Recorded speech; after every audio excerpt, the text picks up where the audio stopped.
Hello, I'm Darren Slack with NFA's QBcast, your weekly prep talk podcast designed to help you set your thermostat and to prepare you to play your best on game day. Well, it's week 12, our final week, and for some of you it means the playoffs are underway, and for others the season is done. Last week we talked about those continuing into the playoffs, and this final QBcast will be to inspire those who are done with their season and the need to maximize potential, manage procrastination. Now let's talk about maximizing potential. Potential is the capacity or ability to develop one's talent to become something in the future. It's not a now thing, it's being able to see in ourselves what others tell us we can be. But seeing it isn't enough, we need to pursue it. You know, many are so focused in their lives on what they can have now and how fast they can get it. This leads to shortcuts taken, some of which may work initially, but in the long run will be exposed as insufficient to take you to your full potential. It's become less acceptable to push players to their potential for fear that the stress of demands could harm their self-esteem or their feelings in how they go about what they do. Now, I'm not suggesting we expose athletes unnecessarily to brutish harshness, berating, and emotional abuse, all of which are real and inappropriate for helping someone realize their true potential. That approach no more develops the athlete than leaving them to themselves, primarily because they learn to be motivated by fear or reprisal or failure, which when removed by the coach leaving, puts the player back where they started, in fear. So I'm talking about clearly defined expectations placed strategically by a coach who knows what he's doing in multiple locations of the player's understanding in life. These expectations are meant to inspire and motivate through measurable, achievable, short-term goals and long-term milestones. It's a connected approach with a coach who isn't afraid to hitch his wagon to the player's growth without judgment, and that demands only what the player himself declared he wants to achieve. See, the coach must provide vision for the upside of the player if he does the work, and credible understanding of the development process, but the final outcome is always on the player. Finding a coach like this might take some homework. You're not just going to find them everywhere, but they're out there and we'll be glad to help if you want us to. But in the end, no coach can do for you what must be done by you. There's no workout done by another that benefits you. You alone are responsible for seeking and achieving your full potential.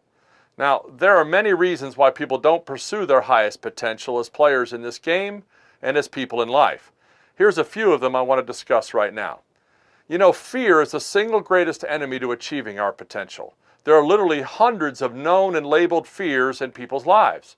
Documenting them doesn't diminish them. They are real and must be overcome if we hope to succeed. Knowing what we fear will certainly help identify the enemy to be vanquished. But even if you don't know all that they are in your life, just know that fear can be defeated. One of our greatest fears we can have as athletes is of our own potential, our own success.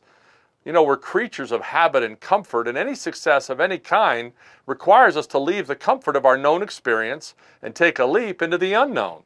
It's new, it's awkward, and we aren't sure we can keep going when it gets hard. So we're apt to give up too quickly on our own success. It requires effort to attain success. It requires effort to remain there, and it requires discipline to change and adjust to even higher expectations when we achieve it. For most, it's just better not to go there and disqualify ourselves through some excuse. These are all things we fear we will not be able to sustain and do when we get there. Some teams continue to lose because they fear what would happen if they actually believe what their coaches told them about how good they could be. And that is the fear we have of what might happen if we don't make it, or what the level of disappointment would be in falling short. What most miss is the dangerous and painful regret that is guaranteed for those who remain in fear. They will spend their whole life wondering what could have been. Those who've tried and failed are some of the happiest people you'll ever meet because they've conquered their fear on so many occasions. People who are fearful of life, are control freaks, and are afraid to risk will never reach their potential. And what is the most tragic about that fact is they know exactly what they're doing and not pursuing their potential, and they let it happen. Don't let this happen to you. Let the fear of living afraid drive you away from it. You get one shot at this life and a brief moment in that life to play this greatest of games.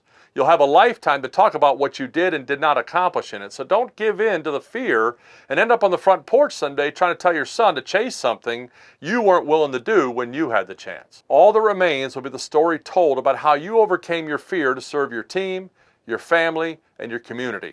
Let's tell a great story.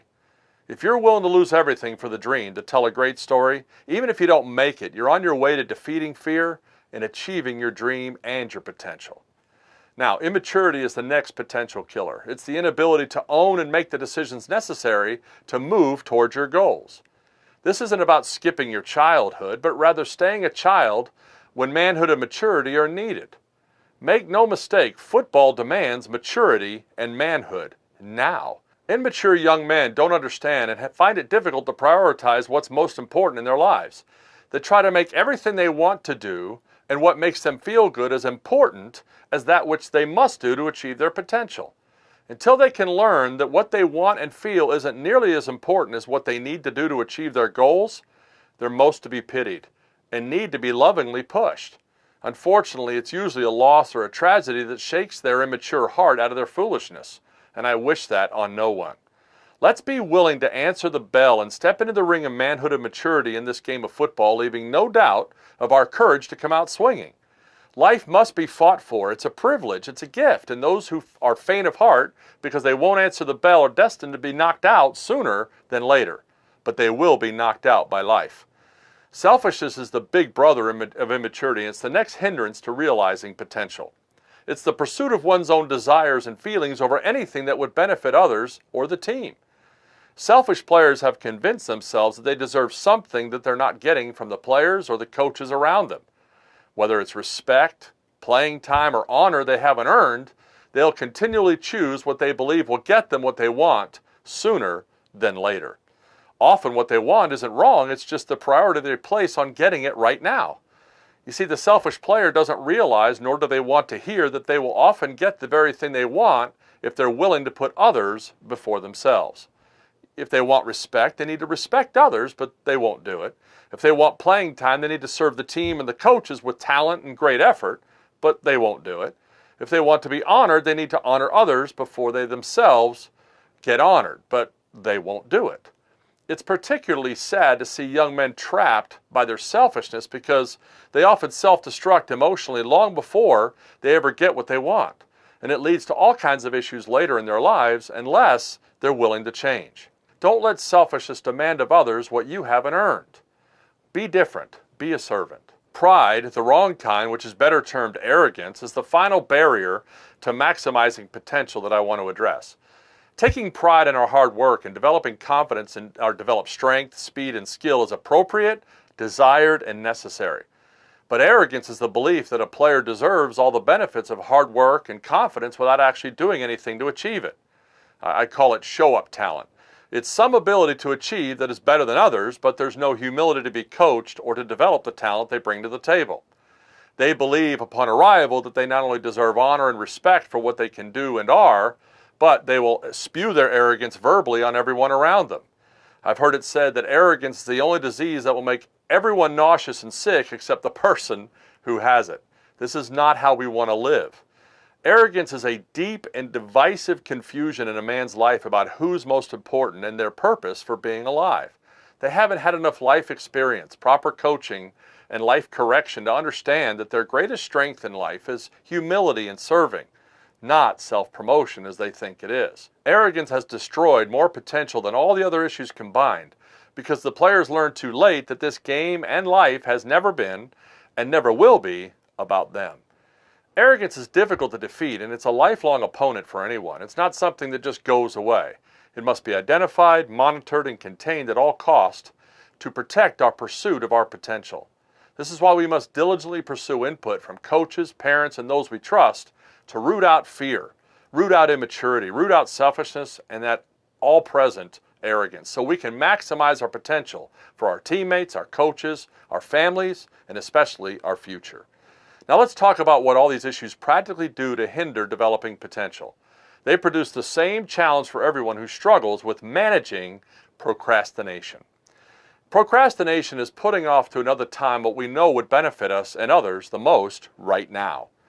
Bolstered by well-crafted excuses formed in our phenomenally weak and cowardly minds, we concoct complicated explanations we give to ourselves and others for why we have to seek comfort, avoid adversity, escape hard work, stay mediocre, and not pursue our highest potential.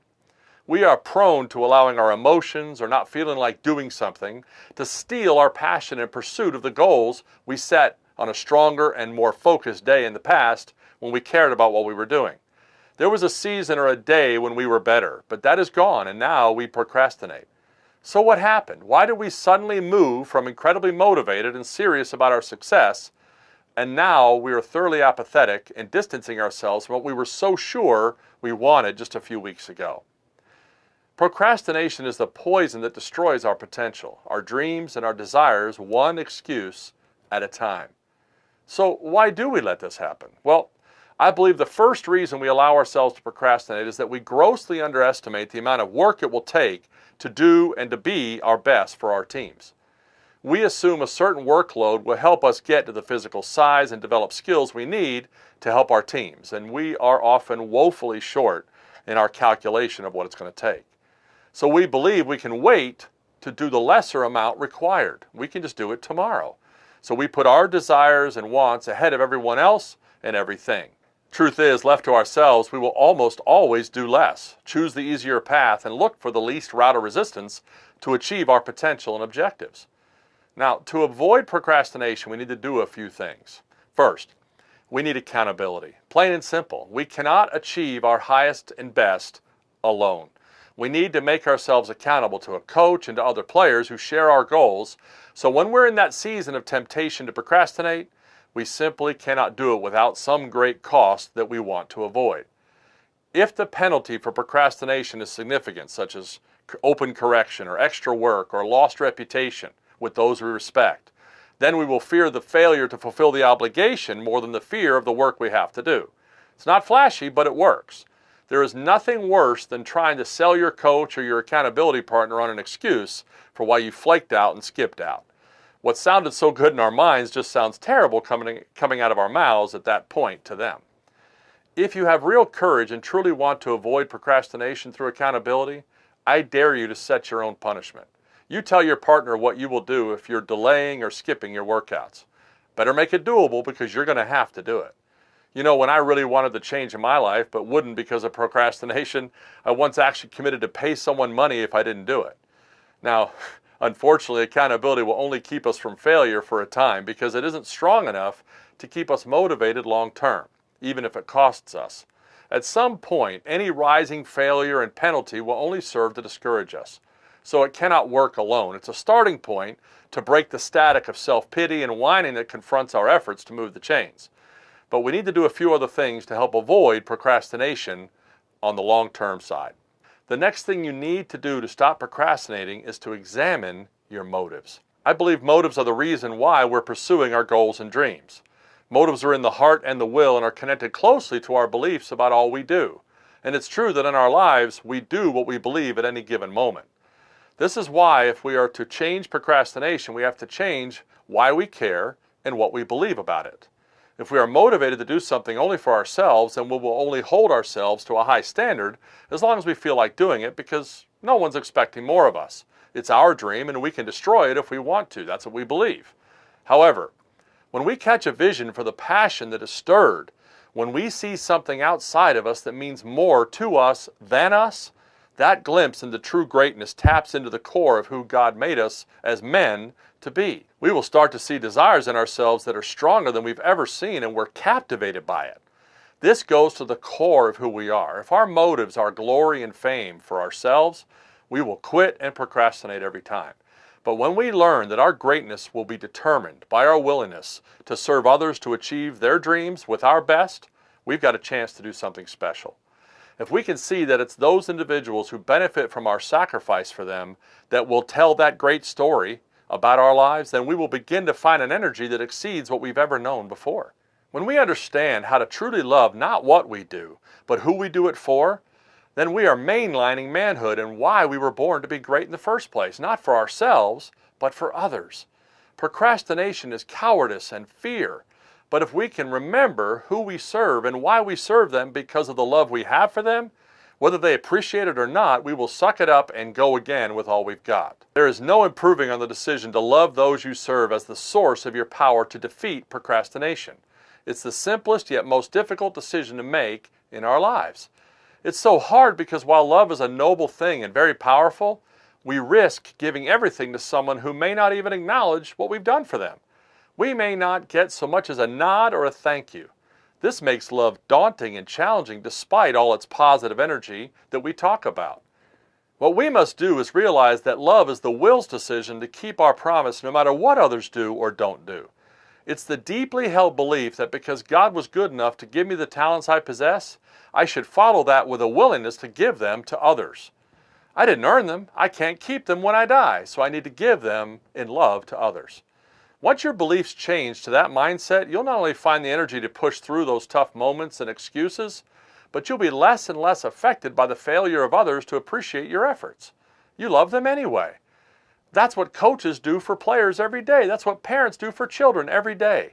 It's what great bosses do for employees every day. And it's what great men do for others for their entire life.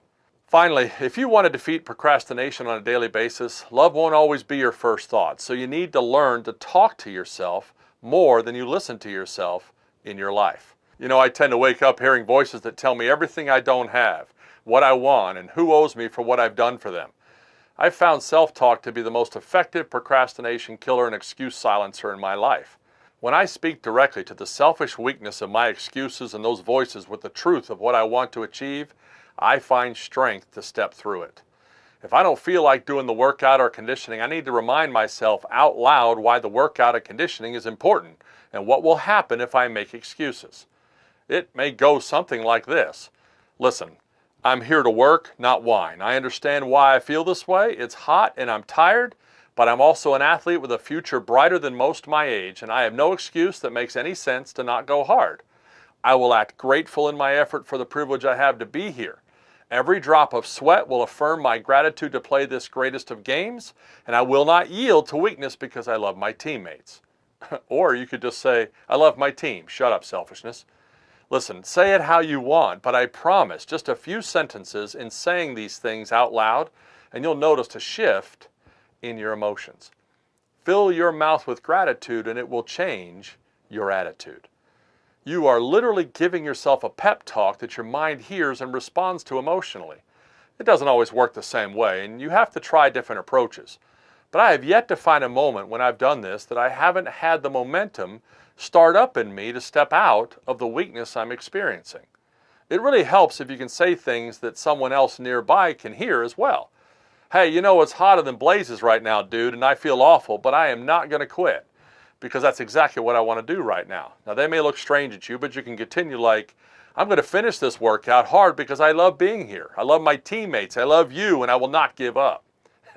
It may sound foolish at first to hear yourself saying things out loud, and they may laugh at you. But you need to understand that you sound even more foolish making excuses in your heart. At the start of every camp, when I'm leaving the hotel, I turn to my son or my wife or my coaches and remind them and myself out loud, let's go change some lives. I say it out loud to shut down any pushback from my tired legs, my tired heart from travel, or anything that would get in the way. You just have to have the courage to speak the truth to yourself, and you'll see procrastination become the weaker opponent, not your mind. Let's step up and be accountable. Examine your motives and develop your self-talk as powerful antidotes to procrastination in your life and in your training. I hope that encourages you, and I hope this helps you some as we work toward maximizing potential, managing procrastination. Now, this will do it for this season's Motivational QB Casts. We do hope they've all been helpful. We'll be starting a new off-season current events, player assessment, and development podcast called NFA Coach Cast for the off-season. We'll start those podcasts in a few weeks, so stay tuned for our next posting on social media. Until then, let's make the most of the time we have to get better for those we serve. See you next time.